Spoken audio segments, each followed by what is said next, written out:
Goldberg, who, by the way, I hope is still a friend, we can disagree with each other, should not be canceled or put off her show, as much as I totally disagree with her crazy statement.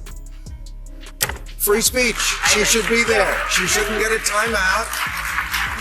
Not every single thing has to be for everybody. Right. We can have platforms that have stuff on them that not everyone on that platform or who consumes stuff on that platform enjoys. And The View is a particularly weird place to do it. Well, Walters invented it a long time ago, but it's The View. Well, that's the problem in America. There is one view, right, and one that's clearly true opinion, and everybody else can go sit in the corner. Thus, the Maher-Whoopi Goldberg feud has escalated into a full-fledged drama, with Ma essentially acknowledging that he is done with Goldberg forever. Despite their fragile camaraderie, the two were never exactly great friends and fought bitterly over the CO-19 vaccinations. Although they do patch things up, Mars's most recent quips make it very evident that this partnership is doomed. I have all the juicy facts you require, and the darkness is genuine and the fissures are wide open. Let's get started. So hit the subscribe button. Panel, what is the panel's reaction to Arnold Schwarzenegger saying that immigrants should behave like guests? Well, they're truncating that a little, but that is basically what he said. And he is, of course, an immigrant himself. He came here with nothing but a loincloth and a jar of protein powder, and look how far he got.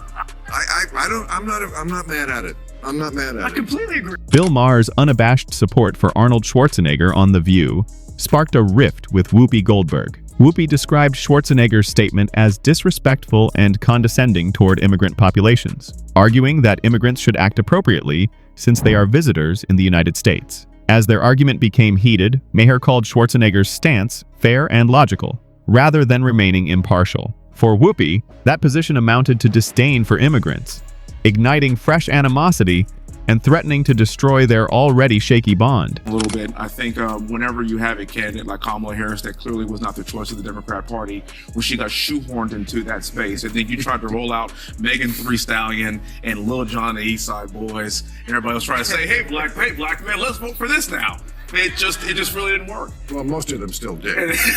Well, one in three black men in the state of Texas voted for President Trump. Okay, well, that's youth men and in the state. Well, I'm being very specific here because it does matter. We are seeing a seismic shift, and that's the most votes, the highest vote that we got in the Republican Party in the history. No doubt about it. Trump did better with minorities across the board each time he ran. Trump expects law and order at the border, which Whoopi Goldberg says shows he doesn't care about immigration. But when millions of people crossed freely under Kamala Harris's leadership, the situation worsened due to an open arms policy that brought gang bloodshed, drug pipelines, and cartel instability. But Whoopi finds it harsh when Maher agrees with Arnold Schwarzenegger that immigrants should behave like guests. It's just simple sense, really. Made me think, I'm sure every single member of the Saturday Night Live cast was a Harris supporter. But what if one of them wasn't? What if one of those cast members was for Trump? Would they have felt comfortable saying so? I really don't think so. They would have had to keep it to themselves. That's not a good place for us to be. And I remember when Elon Musk hosted, and this is well before he was a Trumper. This is 3 or 4 years. He was just the richest man in the world.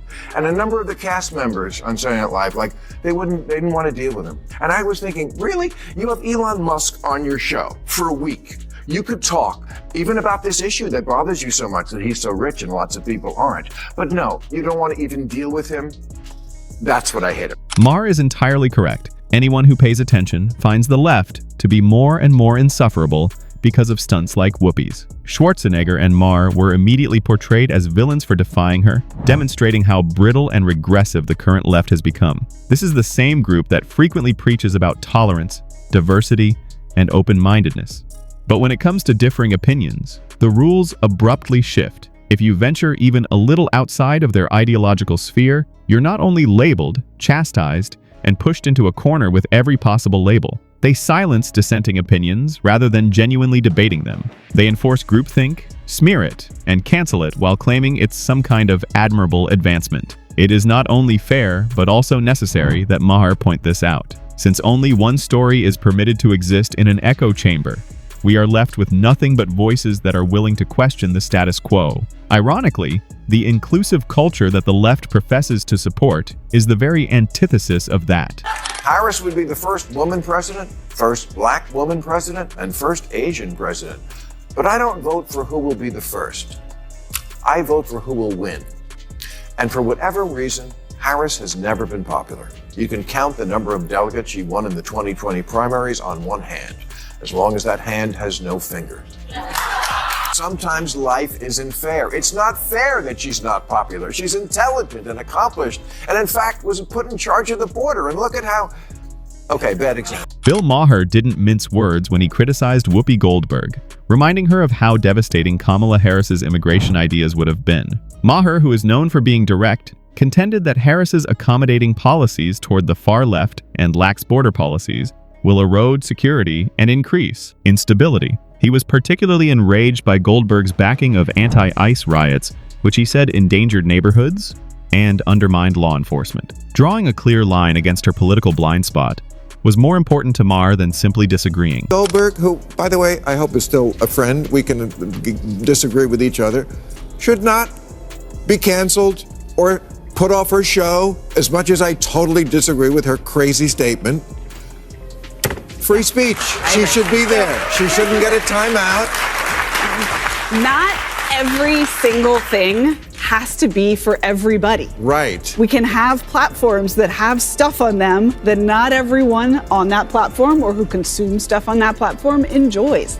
And The View is a particularly weird place to do it. Barbara Walters invented it a long time ago, but it's The View. Well, that's the problem in America. There is one view, right, and one that's clearly true opinion, and everybody else can go sit in the corner. Despite their conflict, Bill Maher remains generous. Despite his strong disagreement with Whoopi Goldberg and his mockery of her views, he supports her right to be heard. For Maher, disagreements over ideas should never be used as an excuse to end a discussion. Goldberg uses cancellation techniques to humiliate people who don't share her perspective, while he advocates for open communication. The contrast is striking. The difference is brought to light. Goldberg relies on selective indignation, whereas Maher loves free speech. it's called The View. It's not called The Facts. Yeah, but isn't it interesting that it's called, I don't think they meant this when Barbara Walters invented it a long time ago, but it's The View. Well, that's the problem in America. With a few woke liberals sitting about repeating the same old talking points, The View has deteriorated into little more than an echo chamber during the day.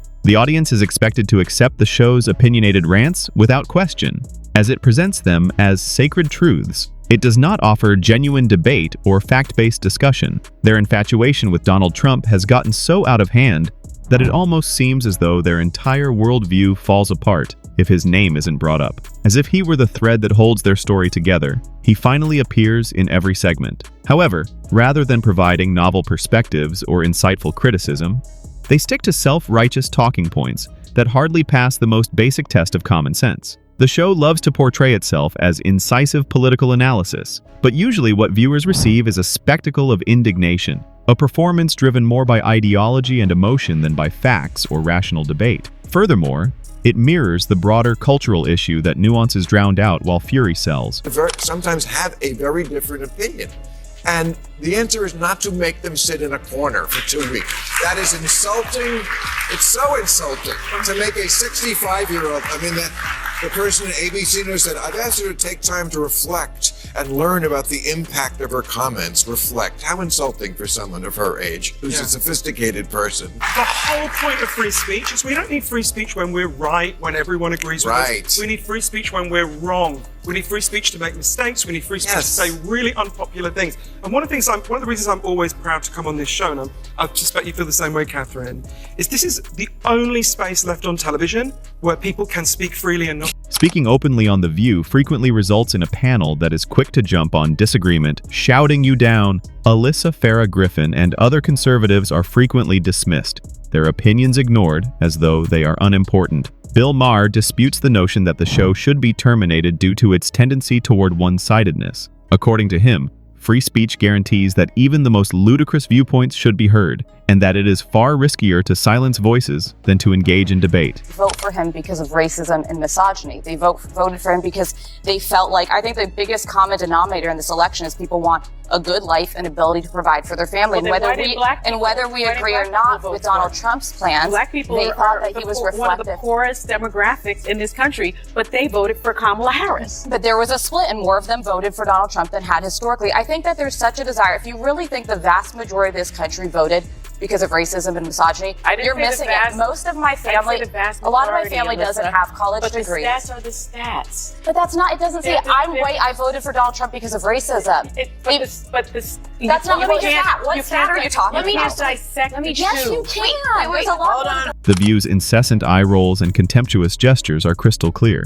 As seen by Sonny Hostin's patronizing glares, Alyssa Farah Griffin's viewpoints are rarely given a fair hearing. In previous elections, the majority of black people supported Kamala Harris and Democrats. However, Trump has caused a change in the demographics, eroding that support base and accelerating his campaign. However, the panel smugly disregards this fact. More than just a celebrity spat, the Maher Whoopi dispute represents America's broader cultural struggle for free speech and debate. Whereas Whoopi tends toward cancel culture and silencing, Maher supports free speech, especially when it involves opinions he finds ridiculous. It is not surprising that sparks are flying when you consider the View's arrogance, Trump infatuation, and hatred of criticism. There is little doubt that the dispute is far from ended. We appreciate you watching, and for more, please remember to like and subscribe.